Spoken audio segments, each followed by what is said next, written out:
சற்று முன் வெளியே இருக்கக்கூடிய முக்கிய அறிவிப்பு. மத்திய அரசானது பெண்களுடைய வங்கிக் கணக்கில் ரூ. 10,000 டெபாசிட் செய்ய போறதாக தகவல் வெளியே இருக்கு. யாருக்கெல்லாம் கிடைக்கும்?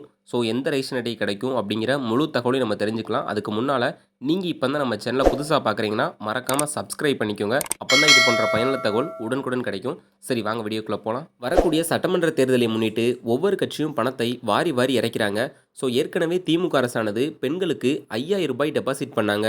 இப்போ பார்த்தீங்கன்னா ரூ. 10,000 பாஜக தரப்பிலிருந்து கொடுக்க போறதாக ஒரு மகிழ்ச்சி தகவல் வெளியே இருக்கு. பெண்களின் ஓட்டுக்களை வாங்குறதுக்காக திமுக நைட்டோட நைட்டா திடீர்னு ஆப்ரேஷன் 5Kன்னு சொல்லிட்டு அதிகாலையில் பார்த்தீங்கன்னா இந்த மாதிரி பெண்களுடைய அக்கௌண்ட்டில் ரூ. 5,000 நாங்கள் வர வச்சுருக்கோம். ரூ. 3,000 நாங்கள் வந்து உரிமை தொகையாக கொடுக்குறோம். ரூ. 2,000 கோடைக்கால சிறப்பு தொகையாக கொடுக்குறோன்னு சொல்லிட்டு அதிரடி அறிவிச்சு விட்டாங்க. இன்னொரு பக்கம் பார்த்தீங்கன்னா எடப்பாடி அவர்கள் நாங்கள் அடுத்த உரிமை தொகையே பார்த்தீங்கன்னா ரூ. 1,000லிருந்து ரூ. 2,000 கொடுக்க போகிறோம் அப்படின்னு சொல்லியிருக்காங்க. இன்னொரு பக்கம் திமுக அரசு ஆட்சிக்கு வந்தாங்க அப்படின்னா மீண்டும் நாங்கள் உரிமை தொகையை ரூ. 2,000 கொடுப்போம் அப்படின்னு சொல்லிட்டு அவங்களும் ஒரு பக்கம் அறிவிப்பு வெளியிட்டிருக்காங்க. இப்போ இதெல்லாம் தாண்டி தேர்தலுக்கு முன்னதாகவே அடுத்து ரூ. 10,000 கொடுக்க போகிறதாக பாஜக தரப்புலேருந்து தகவல் பார்த்தீங்கன்னா வெளியே இருக்குது. இது பார்த்தீங்கன்னா ரகசிய கூட்டம் வந்து போட்டிருக்காங்க.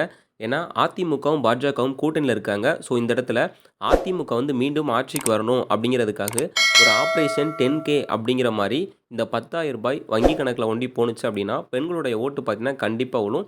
பெரும்பான்மையாக இப்போ ஆட்சி நடக்கக்கூடியது பார்த்தீங்கன்னா பெண்களுடைய ஓட்டுகளை வச்சு தான் போய்கிட்டு இருக்கு.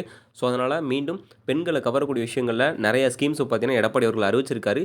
இப்போ இந்த ரூ. 10,000 பார்த்தீங்கன்னா உங்களுடைய வங்கி கணக்கு நேரடியாக வரும். ஏற்கனவே உரிமை தொகை வாங்கினவங்க, புதிதாக ரேஷன் கார்டு வாங்கினவங்க, தகுதி இருந்தும் இந்த உரிமை தொகை கிடைக்காதவங்கன்னு சொல்லிட்டு அனைத்து குடும்ப தலைவிகளுக்குமே இந்த ரூ. 10,000 டெபாசிட் செய்கிறதுக்கான வாய்ப்புகள் இருக்குது. இன்னொரு பக்கம் பார்த்தீங்கன்னா இது எப்போ அறிவிப்பாங்க அப்படிங்கிற கேள்விகள் பார்த்தீங்கன்னா எல்லாம் ஆரம்பிச்சிருச்சு. இது வந்து சீக்ரெட் ஆப்ரேஷனாக தான் பண்ணுறாங்க. ஏன்னா ஒவ்வொரு கட்சிகளும் தேர்தல் நேரத்தில் அவர்களுடைய வெற்றிக்காக திடீர்னு பார்த்தீங்கன்னா பல சர்ப்ரைஸ் அறிவிப்புகளை வந்து கொடுக்குறாங்க.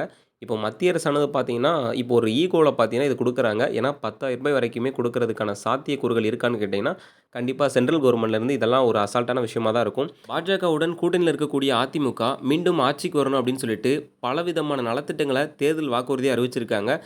இன்னும் புதுசாக நிறைய ஸ்கீம்ஸ் வரப்போகுது. அதற்கான அறிவிப்புகள் எல்லாமே தேர்தலினுடைய கடைசி நேரத்தில் பார்த்தீங்கன்னா அறிவிப்பாங்க. அப்படி ஒரு விஷயம் தான் இந்த 5Kவும் பார்த்தீங்கன்னா அறிவிச்சிருக்காங்க. இப்போ திடீர்னு பார்த்தீங்கன்னா ரூ. 10,000 கொடுக்கறதுக்காக சீக்ரெட் ஆப்ரேஷன் போய்கிட்டு இருக்குது அப்படின்னு வந்து சொல்கிறாங்க. அது அதிகாரப்பூர்வமான அறிவிப்பு மத்திய அரசு தரப்பில் இருந்தும் நம்ம அதே மாதிரி சென்ட்ரல் கவர்மெண்ட்லேருந்து ஸ்டேட் கவர்மெண்ட்டும் கொடுக்கணும். அதை நம்ம பொறுத்திருந்து பார்ப்போம். எத்தனை பேர் கிடைக்க போகுது அப்படிங்கிறதெல்லாம் நம்ம கடைசி பார்க்கலாம். அதுக்கு முன்னால் அஃபிஷியலான நியூஸ் வரட்டும். இப்போதைக்கு சமூக வலைதளங்களில் வரக்கூடிய அனைத்து விஷயங்களையுமே நம்ப வேண்டாம் அப்படிங்கிறது முக்கியமாக இருந்துக்கோங்க. அப்படி ஒருவேளை தகவல் வந்துச்சு அதை நீங்கள் உடனே தெரிஞ்சுக்கணும் அப்படின்னு நினச்சிங்கன்னா நம்ம சேனலை சப்ஸ்கிரைப் பண்ணிக்கோங்க. வீடியோ பிடிச்சிருந்தால் லைக் பண்ணி உங்களுக்கு தெரிஞ்சவங்களுக்கு ஷேர் பண்ணுங்கள். நன்றி.